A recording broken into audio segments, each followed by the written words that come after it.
of course, our movement is a book movement starting from Vyasadeva, in the Srimad Bhagavatam. And all of our acharyas stressed on books and writing, and Bhaktisiddhanta, and Prabhupada brought it to the world like anything.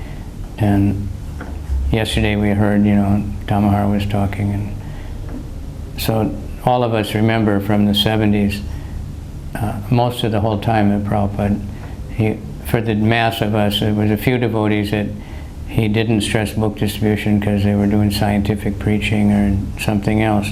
But for general, everything was book distribution.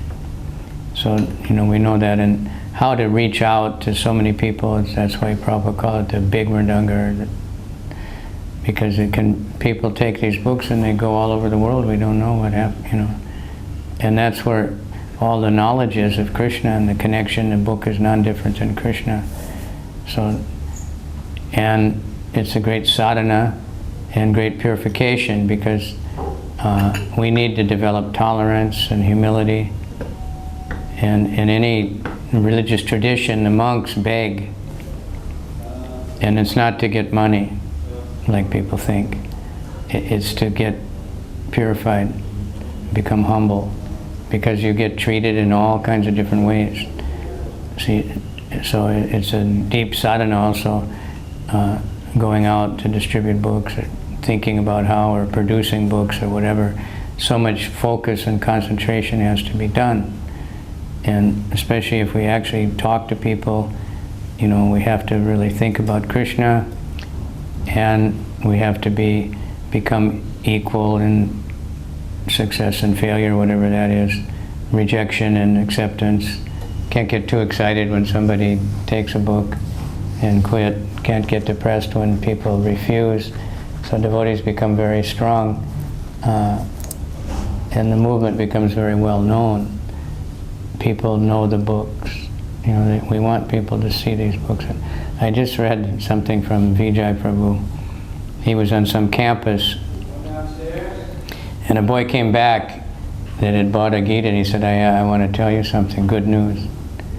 So he said he went back to his room in the dormitory, and there was another Gita on the table, and his roommate bought it. Then the third roommate came, and he also had one.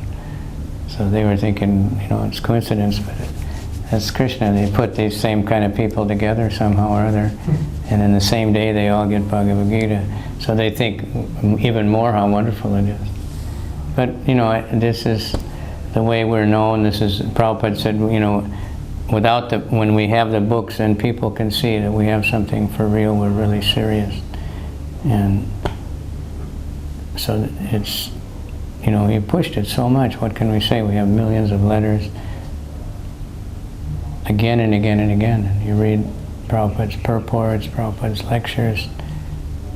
He wanted not only to sell books, that wasn't the purpose. The purpose is to know and distribute the books, to give knowledge, talk to people, tell them about the book, be ready to meet them again and teach them, how to understand the Bhagavad Gita, how to live the Bhagavad Gita. Like I see these courses around here, how to live Bhagavad Gita. It's very good.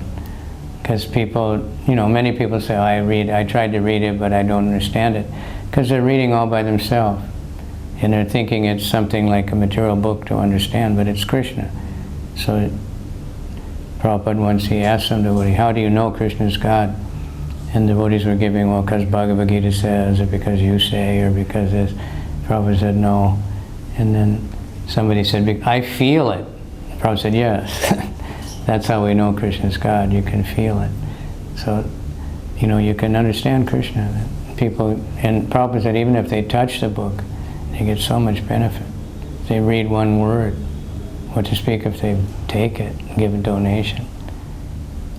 And if devotees are nice and inspire people, so it's just a wonderful thing. How else can we reach out to so many people? Because we meet them, to actually get somebody to sit down and talk to them is very difficult. But somehow or other, book distribution, they just in a few minutes or even seconds, they can take the book and it goes with them. And they get attached to Krishna, they're carrying the book. And it's an amazing thing I've seen in Japan, the Japanese is a very strange country. People, in the daytime, they're just running like anything, and they can't do anything except whatever they're supposed to be doing. But at night, when they drink, then they become like very happy and peaceful. They can do whatever they want. Nobody will complain. So we'd sell a lot of books, and they'd become in a good mood. And you'd see these drunken guy, they get a book, and 4 hours later, they're still carrying it around. You know, they just won't let it down, you know. They get attached. So, you know, that's the power of the book, and even if they take it home and don't read it right away, it has Shakti, just being there. And every time they see it, they're going to think, oh, well, maybe, you know, I paid for that, and see what it is. So that Prabhupada gave us, it's a special thing how he, and mercy how in this age you can print so many books, you know, and devotees can go and, you know, just distribute them, and they're going out in so many languages all over the world. And people are changing their whole life just by reading Bhagavad Gita, sometimes without even meeting devotees. And we don't know how many people. Some people are consciously looking for the Bhagavad Gita, and they, you know, they don't. And we have to be out there to find them. Some people don't know they're looking for it, but when they see it, they just want it. Other people, we have to convince them a little bit. But that's what makes us strong, to keep glorifying Krishna all the time. Then we want to read the book more, we get more enlivened about it. Hare Krishna. Distribute books, distribute books, distribute books.